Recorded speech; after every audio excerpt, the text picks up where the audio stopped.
People who used to not believe in ghosts but do now. What experience changed your mind? I grew up in a very scientific family. I never knew my dad's stance on ghosts, but they were never talked about, so it really didn't matter. One day when I was in high school, we were eating dinner, and I decided to ask my dad about our old house, and moving into it when I was just a baby. So he told me a story. Apparently when we moved into this house, we lived there about a week before we started to receive gifts once a week. Every Friday morning, my dad told me that there would be some sort of handcrafted gift sitting on the mantle of our fireplace. My dad was reasonably freaked out by this because we were the only ones with keys to the house, and the last owner moved well out of state. So, he informed the local police, and they decided to patrol the property every Friday night looking for intruders. They found nothing, and as you could imagine, the gifts kept coming. So my dad told me they eventually gave up, and feeling helpless, he went to our local church. Eventually he had a priest come and bless the house, and we stopped receiving the gifts.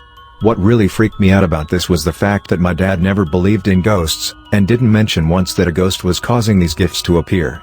He's an engineer, so he always tries to debunk people's paranormal stories with a realistic explanation, but he was 100% serious with this story. One of the gifts we received we actually still have. It's a wooden sled with a small painting of a man, presumably my dad, pulling me and my sister on the sled. We received this gift about 8 months a year before my mother passed away from cancer, so that made the painting on the sled very freaky in hindsight. My dad only told me this story once, and he denied he ever told me it when I asked him about it recently. If I can find the sled, I'll post a picture. It's very small and looks quite old. Worked at a public pool. I would work alone after hours cleaning the building and the pool. One night around 2 a.m. I'm cleaning the change rooms. The pool has been closed for 4 hours at this time. I hear the sound of a child's laughter and bare feet running across the pool deck. I go out and scan the area. There's nobody in sight. The doors are all closed and locked. There is nowhere a kid could be hiding. No wet footprints on the pool deck. I recheck the doors and the security monitors. I am the only person in the building. It was unsettling. When I was in my late 20s, I was dating my girlfriend, soon-to-be wife. We had been together for a while.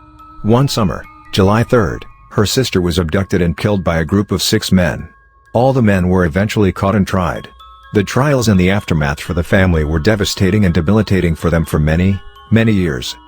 Fast forward 3 months, after the funeral, I arrived at my girlfriend's house to wait for her to get off from her job as a nurse at a local hospital. Neither of her parents were home. Just me, alone in the house.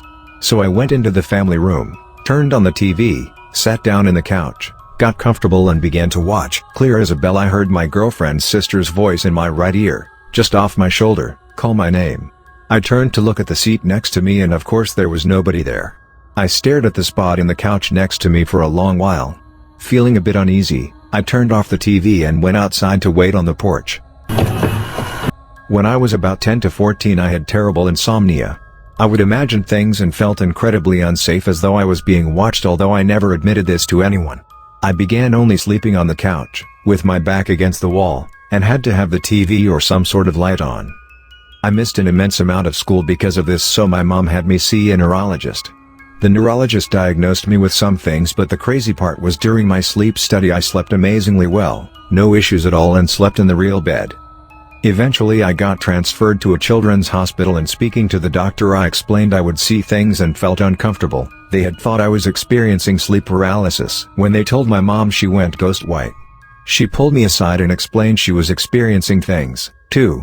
She described in detail what I was seeing. That evening she approached my brother and asked broad questions. Do you have anything weird happen in home? Etc. He also described what we experienced. It was then I realized we must have paranormal activity, and I've believed it ever since. When we moved out of that house, all my sleep issues abruptly stopped, and I haven't experienced it since. My girlfriend's grandfather's ashes were on a little shelf in the living room, right next to a very solid/heavy angel statue. Well, one weekend she and I are fooling around on the living room couch, and out of the corner of my eye, I see the angel statue fly off the wall, accompanied with a deep grunt. Now when I say this thing flew off the wall, I'm talking 7 to 8 feet of air before landing on the hardwood and leaving a dent where the wing hit. Even if this thing had fell off the wall, it would have dropped straight down, not soared with force. Well, we both stood there in shock, and I whispered if she had heard the grunt as well, to which she agreed. So we both booked it for the day. Well, that night at dinner we told her parents what happened. leaving out the naughty bit, and Megan's younger sister burst into tears saying she had seen a dark figure at the foot of her bed the last couple's nights but didn't want anyone to think she was crazy. Grandfather that died had mental health issues that caused a lot of pain. Vape after that day I was a believer. My wife and I swear that our daughter used to talk to ghosts when she was a toddler. She was an only child at the time. First instance I remember was her telling me that she was talking to Nana. That's what I called my grandmother, who passed about 15 years before my daughter was born. My daughter was young and so I hadn't even talked about Nana to her, so I showed her a picture and asked who she spoke to. There were 4 women, 3 of which I didn't even know, but without hesitation she pointed to my Nana. Okay, no biggie. Some months later, my wife and I are trying for baby number 2. After my wife gets pregnant, my daughter is sitting next to her on the couch and puts her head on her belly and says, "Mommy, there's a baby in there." Okay, maybe that's coincidence. She overheard us saying something. A few weeks later, my wife miscarries. Maybe my daughter picked up on our sadness, who knows, but she again puts her head on her stomach and says, "Mommy, there's no baby in there anymore." Then, several months and one more, very early, miscarriage later, my daughter tells us, "I was talking to my brother last night and he said that my sister is coming to live with me soon." Again, she's an only child and had no living brother. We were still trying at this point, but had not taken any tests. We picked one up that night, and sure enough, pregnant. When time came to reveal the gender, I wasn't even interested. My daughter had already said it was a girl. Sure enough, I have 2 daughters. Ooh, that's scary. My parents have told me that I talked to ghosts too as a toddler. I had a friend, who I would talk to, and when my parents asked I would say I'm talking to the man with the balloon. We also had a ghost who would leave really big handprints on our windows. No one in the family had big hands or was tall enough to reach that high up. If my mom cleaned the windows the night before, the handprints would be back the next morning. I also talked to it and we called it our friendly ghost. When my grandmother's dog died, I was convinced it had come to live with us. I often saw it at night walking around in the kitchen. I have had so many experiences with unexplainable things that I can't not believe at ghosts anymore. When I was around 5 years old, and my mom was pregnant with my younger brother, I woke up one night, came into her bed to snuggle and laid my hands on her belly. Something I normally never did. Less than 5 minutes later she started having contractions and she started going into labor. My entire childhood was filled with experiences like this. I've had a few experiences as a teenager and young adult too, but not that often anymore. A few scary ones, but mostly harmless stuff. I was always on the fence about ghosts because there was no scientific evidence of them being real, and I was going through a big question phase with religion/afterlife at the time anyway. But my family moved into an old farmhouse when I was 12. This was a very old farmhouse with a build date around the Civil War.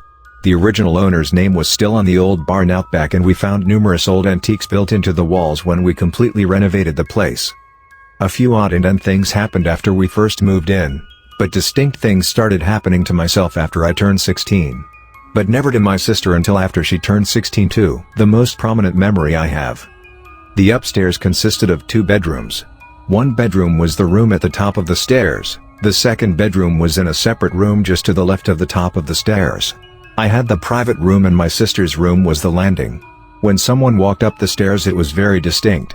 You could hear each individual step and the creaks got louder as the person approaching got closer.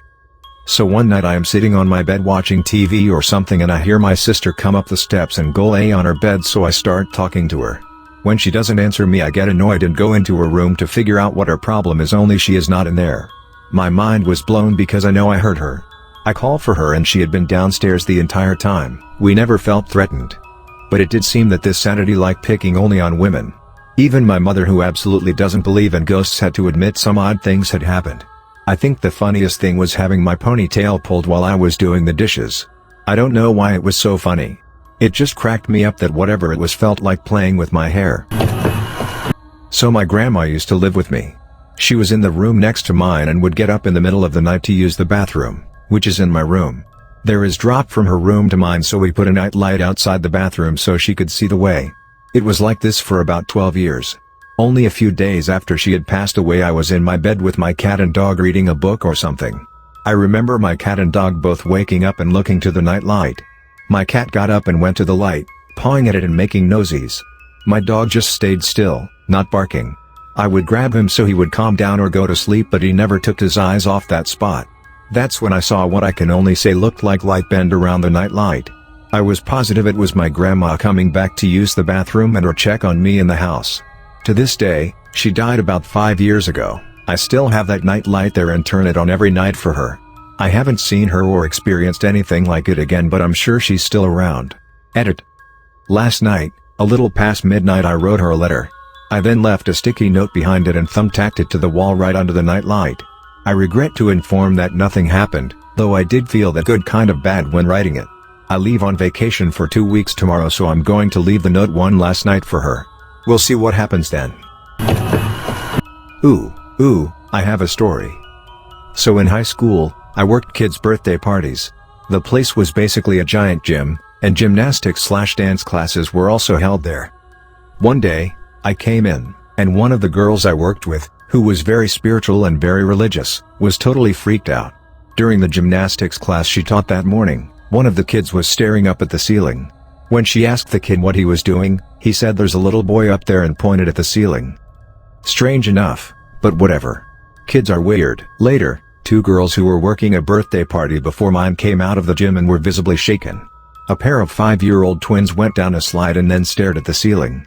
They both said that there was a little boy up there, in the same spot on the ceiling that the kid from the morning gymnastics class. We all went in and inspected the ceiling.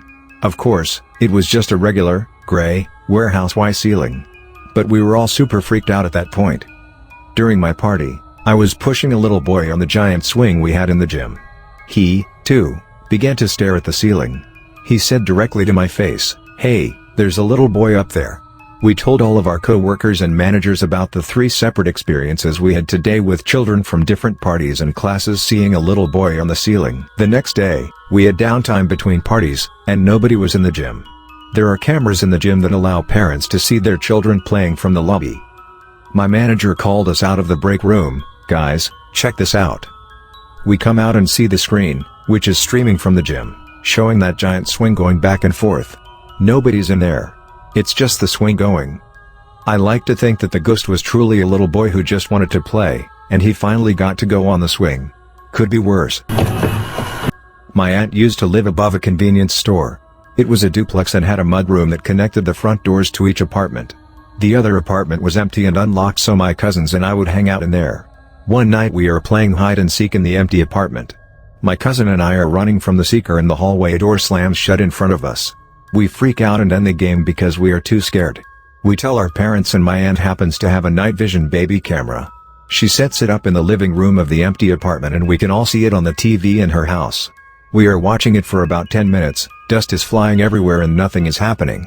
Out of the darkness, a Pepsi can rolls up and hits the base of the camera. Everybody is like, "WTF, this bitch is haunted." I never went up the stairs alone to get to her house again. I was too freaked out. About 3 years ago, the entire building burned down. Unfortunately, I don't know the cause. Once when I was in university, I went to go see my therapist, whom I had been seeing twice a week for about 5 months. On this day he was uncharacteristically quiet and I asked him if he was alright. He said he was fine, and we continued through what would be one of our most breakthrough sessions. A lot of repressed memories came up through it that have helped me to heal. At the end of the session I asked him why he was acting differently today than other days. He said, "When I walked in I was accompanied by a warrior-like person."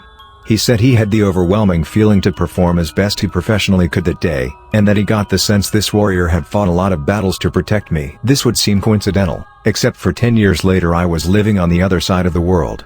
I had a Puerto Rican neighbor I would see occasionally and eventually got pretty close with him and his family. One day as I was walking by he kind of gets quiet and weird and then says in broken English, "Do you know there is a soldier who follows you around?" I knew instantly who he was talking about. In both instances the warrior/soldier was described the same, just over 6 feet, blonde curly hair, wearing primitive warrior clothing, and strangely a white guy. Neither of these people could have known that my closest brother, who passed away at 14, was over 6 feet tall with blonde curly hair, and always was my protector. Thanks for watching. Please do like, share, comment and subscribe for more videos.